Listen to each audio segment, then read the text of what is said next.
Greetings, friends.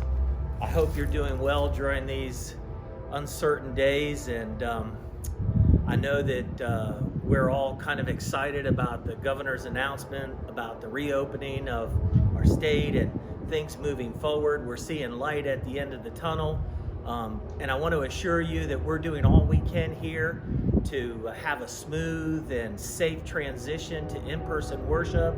Our bishop has laid out some guidelines for us, and we'll be informing the whole congregation as soon as we get all those guidelines, letting you know what it's going to be like, our new normal, you might say.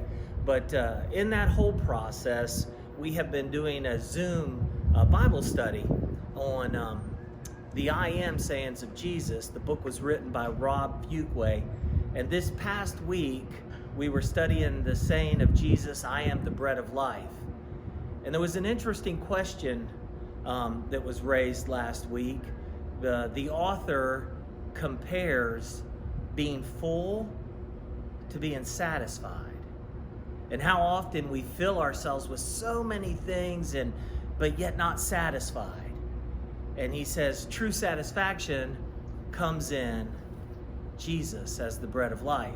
Someone asked the question during our study, how easy has it been for you during these days of self-quarantining to feel satisfied? And I had to think about the words of Paul in his epistle to the church at Philippians, where Paul says that he has learned to be content in all situations, whether he has plenty or whether he has little. He says the secret to that is that Christ gives him the strength. It comes back to Jesus as the bread of life.